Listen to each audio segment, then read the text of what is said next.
What's going on there, guys? We back with another one, and I want to take a comprehensive look at the Stephen A. Smith, Stephen Jackson back and forth beef online.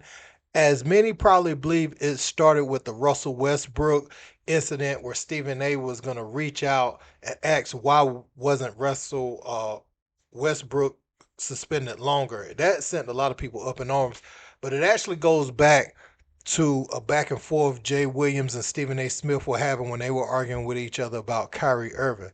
So we're going to look at every incident that has happened between those two. Let's get into the first.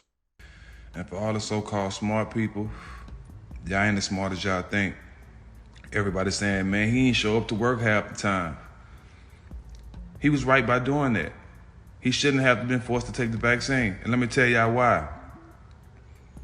Brooklyn is in New York. Why is New York paying back pay to people who miss work because they didn't take the vaccine? Why are they doing that? Why? Because they know they was wrong in the first place to try to force people to take that shit to work. So they trying to save face. Now they paying these people their money back, but they ain't doing that for NBA players. All you gotta do is read, bro. Kyrie knew what he was doing, and he had that right not to take it. So that's why he missed work. It wasn't because he wanted to. Y'all get y'all facts right. Now, the next incident is not the Russell Westbrook situation like many think. It was when Draymond had punched on Jordan Poole, and there were questions if Steph Curry was the voice of the locker room or Draymond Green. Can Steph Curry be a leader? Stephen A voiced his opinions about that and brought up LeBron James' name in comparison to Steph and how he's able to be the loudest voice in the room, whereas it's viewed as Draymond is that for the Golden State Warriors. Let's take a look at that.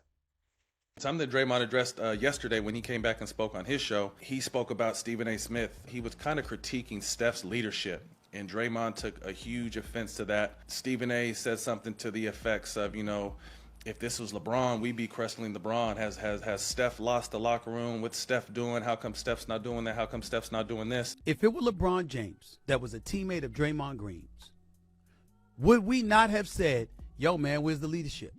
Yo, man, what you gonna do? Yo, man, come on, man, you got to rein him in. Is that not what we would have done? And if that's not what, and if that is exactly what we would have done, and I know we would have, how come we can't hold Steph Curry to the same standard, the babyface assassin? And I think it's wrong. And today, Stephen A. Smith tried to come back and say he didn't, but, he insinuated that Steph didn't have the locker room. And I feel like, Jack, and we're the same type of players. Draymond would have did this shit with LeBron. Draymond would have did this shit with MJ. Draymond would have did this shit with Kobe. Draymond is going to be Draymond, just like we're going to be us. So to try to point the finger and say it's Steph's fault or how come Steph hasn't, we don't know what Steph has and hasn't been doing. I like that Draymond called Stephen A. out because you took a shot at Steph and then you brought LeBron in the conversation when you didn't even need to. You know what I mean? So You're creating a narrative about does Steph have the locker room or not? Is he a leader or not? And then trying to trump that with bringing LeBron into the situation. So I just love this new media and guys are able to call the bullshit on the spot, not let it fester, not let the narrative of just the media live out there. Like we have our platforms and we're able to talk too. So I was glad he called out Stephen A. because I think Stephen A. was wrong. He didn't directly say that Steph is a bad leader, but you're insinuating that under LeBron's watch this shit wouldn't happen. And like I said, Dre is Dre. He's gonna be Dre no matter who is around.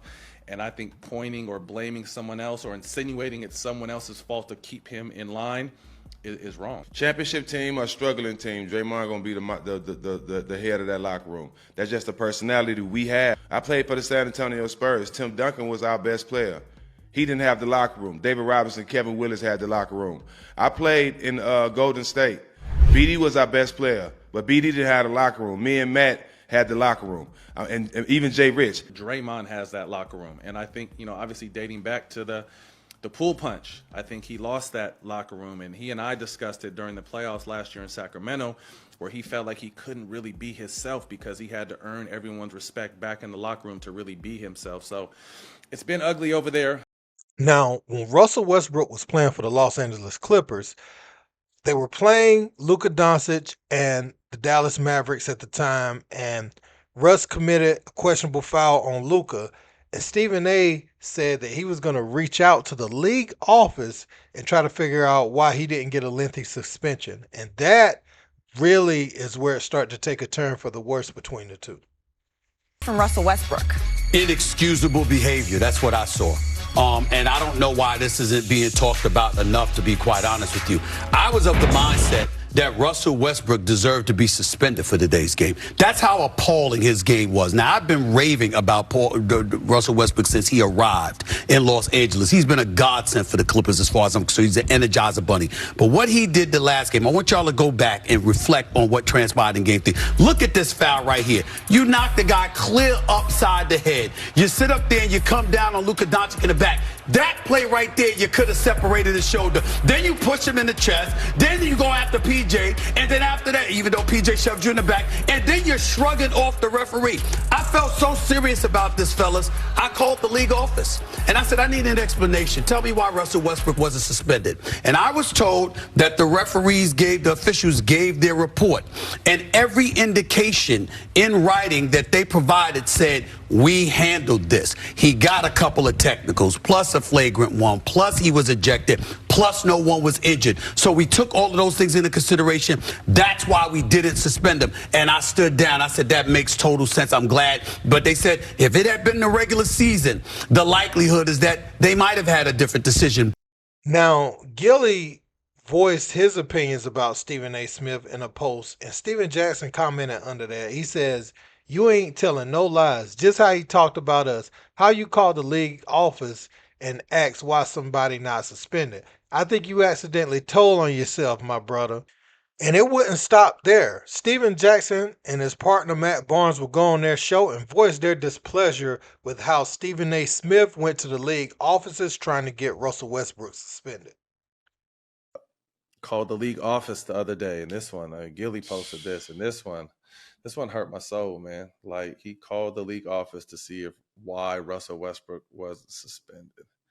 And that just don't sit right with me. And he's a journalist, he needs information. That shit was just weak to me. So we're going to get to Jalen Rose in a second, because that's another friend of the program. But Jack, Stephen A. Smith of late, what's going on with our guy, man? One, the reason why my main problem with a lot of people, and especially with Stephen A. when he say stuff like this, Matt, if you was on a corner with 10 brothers in your neighborhood, you wouldn't have said that. You wouldn't have had the balls to say black people relate to Trump. You wouldn't have said that in front of your people, in a room full of your people. You said that on TV because you're comfortable there, and that's the narrative that they want you to pay, because somebody probably told you to say that. Bro, I'm not the most intelligent person, but I told you I'm first team common sense. That's why you say these things on TV. So that's why people look at you funny and don't give you the respect. Everything that me and Matt will say on here, we'll say in any barbershop, on any corner, in front of any setting, in front of anybody, because that's how we truly feel. Nobody's telling us a certain thing. So that was the weakest thing. And on the second thing, Matt, you don't work for the league.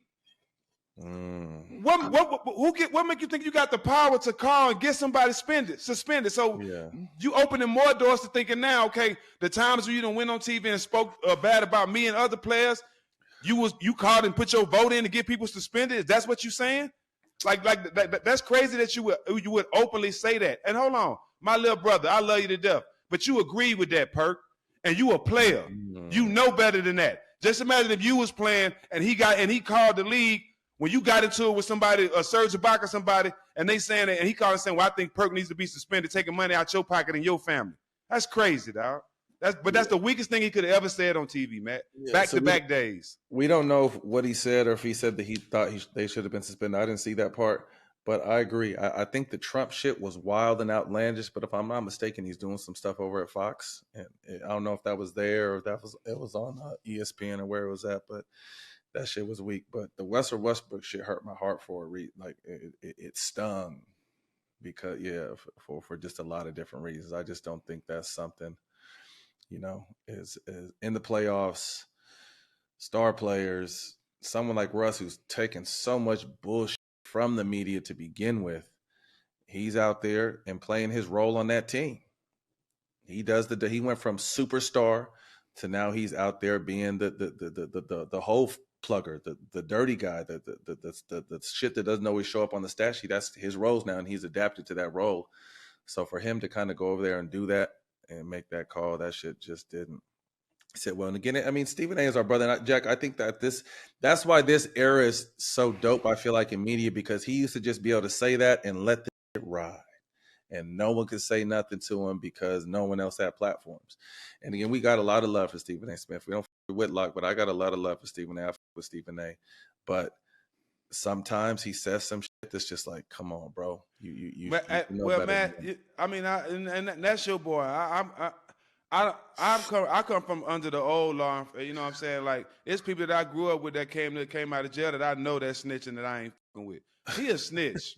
You snitching, bro. You called the league and told it, nah, fuck that, Matt. You called the league and tried to get that man suspended. That was the league decision. You don't do no shit like that, bro. You don't do no shit like that's the weakest shit ever. I'm sorry, bro. I'm not fucking with him no more. Y'all can be your homeboy. I can't with no shit like that, dog. Russ is my partner. And, you know, I'm one of the people that's been going to bat for Russ. I didn't hang with Russ. Me and Russ never went out to eat or nothing like that. I'm standing up for Russ on some real nigga shit. That was the weakest shit he could have ever done, was call the league and ask why somebody not suspended, dog. Fuck that. Again, Steven Jackson didn't take too kindly to that because Stephen A. Smith covered them a certain way after the Malice in the Palace, and their career hung right there in the balance based off of that being something that we hadn't seen in the NBA before. But Stephen A. would respond after inviting Matt Barnes onto his show. Matt Barnes accepted the invitation because you could hear Matt Barnes saying, that's our boy. Steven Jackson was like, nah, you know, that's your boy. I'm not really rocking with him like that. And so Stephen A. Smith responded. But what he said about me when it came to Russell Westbrook really raked my nerves. He called me a snitch. Now, Stephen Jackson, I could ask you, were you high? I don't give a that you don't want to f with me no more. I apologize to everybody that don't like me using that language. I just want to say that. And by the way, one of the boys was Stacks that used to do that. Yet he on the air with you the other day. I can't even tell you how pissed I am with his ass. I ain't gonna lie to you. I mean, I can't wait to see him because it's like, wait a minute. We've been cool for years. Years. Oh, yo, Stephen A. bumped that. Hell with Stephen A. saying some bullshit like that. What, you know, I ain't the smartest dude in the world, but I'm the king of common sense. Well, wait a minute. If you got something to say, you know my number. You got something to say, you want to make sure. Because remember, you didn't go where he went. You disagreed with me. He sat up there and said, I'm not messing with Stephen A no more. Like I betrayed my race. I betrayed people. And I'm like, none of us are perfect. You ain't perfect, Matt. I ain't perfect. I think it's safe to say Stacks he ain't perfect either. What nerve? What nerve? And I'm like, I thought that he went entirely too far. You know anything about that? Know what the job entails? Staff? You have any clue? Have you been a reporter for 30 years? Do you understand the obligation to ESPN for a flagship show that is the pregame show for the NBA? You said I don't work for the NBA. I work for ESPN, which gives over $1 billion to the NBA. You don't think they wanted the information? What was the rationale? What did I say when I went on TV? I said, quote, they said the officials wrote their written report and stated we had everything under control. Russell Westbrook caused no problems. There was no further incident, and that's why we let it go. Plus, it was the playoffs. Had it been the regular season, Steven, we would have suspended him. But because it wasn't the regular season, it was the postseason, and there's a lot more at stake, we're going to be highly reluctant to do that. Now, down the road, a little bit past that incident, Monica McNutt and Stephen A. Smith had a highly publicized back and forth when discussing Caitlin Clark and star power in the WNBA, where Monica called Stephen A. Smith out, saying that with his platform, he could have talked more about the WNBA to push the game forward, and that he wasn't doing everything possible or in his power to make sure that the women's game was seen in the same light as the men's game. And Stephen Jackson came to the defense of Monica McNutt and showed his support for her. Talking about, you know, who talks about the WNBA, who talks about the women, who talks about women's sports more than First Take. And Monica McNutt put her foot down. and stood on business. You're already smiling. Yeah, shout out Double M. You're Shout already out smiling. Double M, man. She Hey, said, man. respectfully, with your platform, you could have been doing this years ago. All right. Who talks about the WNBA? Who talks about women? Who talk about women's sports more than First Take? Stephen A, respectfully, with your platform, you could have been doing this 3 years ago if you wanted to. Again, it's interesting, because I got to see the edit. I was on the plane when it happened, but listening to Monica talk, I kind of got the sense of women that talk about men's sports kind of have to watch their tongue and the way they address things, and I never looked at it that way. The way they approach, the way they call things, I never looked at it that way. And now, they're saying that men who are coming into this space need to do similar things. You need to watch the way you address and certain words not to say and do, and it's just a really interesting time. But when you hear those two go back and forth, and obviously, Monica McNutt, had a mic drop on Stephen A. What was your thought? I love that take, Matt, because we always say, can't nobody really speak about the NBA better than we can.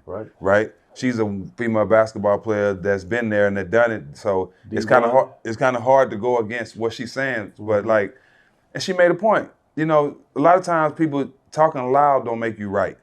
And she was real calm with the way she said, and she gave, she was right. You could have been talking about this 3 years ago. I get that. But at the same time, Stephen A. Smit, they can't get mad at her for speaking facts, Matt, like you just said. It's certain shit we can say and certain words we can use when talking about women's basketball. And when women start to talk about basketball, sometimes you got guys like them, like Stephen A. Smit, that try to overtalk these women, but just because they men. You haven't played either, but just because you feel like you're a man, you overtalk these women, feel like it's certain stuff that they can't say, and that's not right. Another notable moment in the Stephen A. Smith-Stephen Jackson feud is when Stephen Jackson was issuing an apology to his former teammate Kwame Brown, who he had a long-standing online feud with. They traded words back and forth over social media, but in the apology, he stated that certain people he wasn't going to let off the hook. Those people, including Stephen A. Smith and a couple of others. Hey, what up, world? I see the shift. I definitely see the shift, man. We losing a lot of people right now, but I see the shift. I seen Trick and Rick Ross squash their beef. I think that's beautiful, bro. Black men, it's time for us to do what's not expected of us, right? And that touched me to see Rick Ross and Trick squash their beef because they are two big people in our culture. They have a big name and a big influence. So I want to follow suit. I've been thinking about it for a while, and I even texted him before, but the only person I feel like I owe a public apology to is Kwame Brown, because that was my little brother. We played together in the NBA on teams, and we was real cool. And the joke that we made a joke on, we would say in locker rooms all the time, went a little too far, and he got tired of hearing it. And I had to look at it from his side. So I'm publicly apologizing to my little bro. And I think everybody should wake up and do that in men relationship. I can't lie to y'all and be real with myself. I ain't cool with everybody, and I ain't gonna be cool because I don't stand for sucker shit. And there's a lot of sucker shit going on, and there's a lot of shit that people let slide to confirm their narrative, right? We ain't selling our soul. We ain't done no sucker shit. But the sucker shit is still going on. And a lot of times, if you don't address the sucker and if you don't address the people who doing the sucker will become contagious. And then the youth will start believing that the sucker is the way to go. Right? Point blank. So, yeah, I'm willing to squash certain shit with certain people, but I'm human. There's still some people I don't fuck with, and I'm going to stand on that. Sorry, I ain't perfect. Now, more recently, Stephen A. Smith had a little bit of criticism for Shedeur Sanders when he was miming in the locker room, responding to Rex Ryan saying that he needs to shut up and play football. And so that was Shedeur's response, not really saying anything, but his silence was deafening. It really went around the internet and blew up. And so Stephen Jackson, he called out Stephen A. Smith for his take on that. What up, world? I just saw on Instagram that Dan Orlovsky and Stephen A. Smith trying to tell Shedeur how he should respond and how he should act to get on the field. Like, are y'all talking to the Browns? Is the president of the team organization telling y'all what he should do? No. Success does not have a dress code, bro. No, you can't tell somebody what success looks like, especially if you haven't had success in that space. But one thing I do know, success looks a million different ways. And the best way to success is being yourself. Nobody can tell you how to respond, how to act, or how to feel about things. That's you. You respond how you want to. But what you don't do is let people dictate who you are and how you respond and tell you what success looks like. Success looks a billion different ways, bro. And people that's never had success in the things that they talking about cannot tell you what it looked like. Don't have a dress code.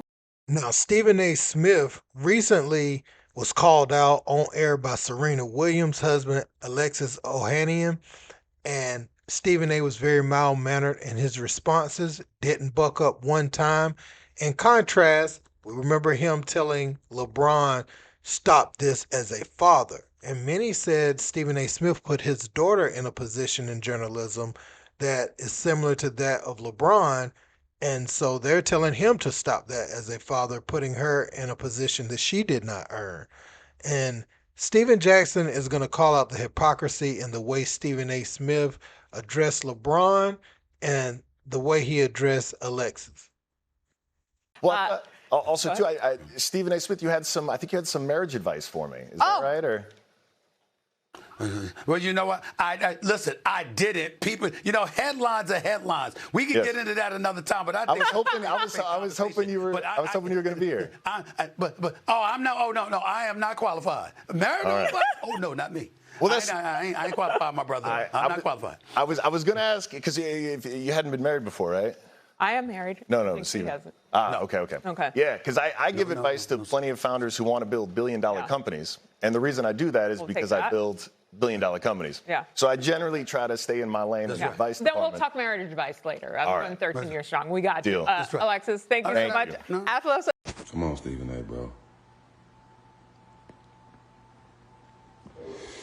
You get loud and all in your feelings about Braun. When Braun, he talking to a black billionaire, but when you talking to a white billionaire, you humble.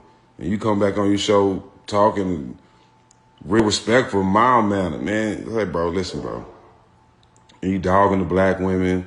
Let's stay out of politics and stick to talking about sports you never played. All right? Just stick to doing that, bro. We not going to vote for you if you talk. I heard you talking about running. You don't do that, bro. We not going to vote for you. No. We're not. But check this out, bro. Stop, bro, okay? You do not have the same energy for other people, but you got a lot of energy for Braun and black women and not everybody else. Well, stop it. And just to give everyone a piece of what Stephen Jackson was talking about as it pertains to his responses and how vastly different they were between his response to LeBron James and Alexis Ohanian, let's take a look. And had I done something, what do y'all want me to do? You want me to act? You want this to be a reincarnation of Chris Rock and Will Smith?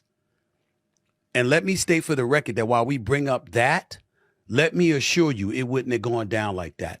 I would have gotten my ass kicked because had that man put his hands on me, I would have immediately swung on him. But he was sitting there saying, you wasn't married, right? So, you give him marital advice. That's how he framed it. And he says, I give advice about building companies because that's what I do, essentially implying that I'm not married. So who am I to say something like that? I'm saying paraphrasing. I think that's a fair comment on his part. Now, while that just took place a couple of days ago, these two have had an ongoing back and forth that dates back to 2023. And it looks like Stephen Jackson and Stephen A. Smith aren't going to be sitting down anytime soon. And I want to know whose side you guys are on in this. Does Stephen A. Smith make great points about Stephen Jackson? Does Stephen Jackson make great points about Stephen A. Smith?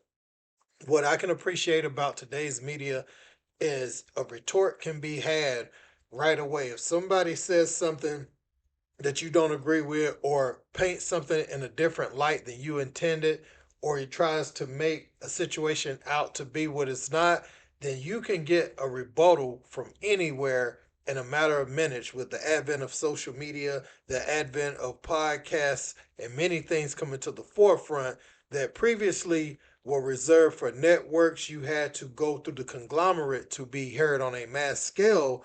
You can now go to these massive platforms and articulate your point very well and have it received and digested by millions, just like the people we see on TV every day. And that's what we're seeing. But let me know what you guys think in the comments. Don't forget to like, share, and subscribe. Till next time. Peace.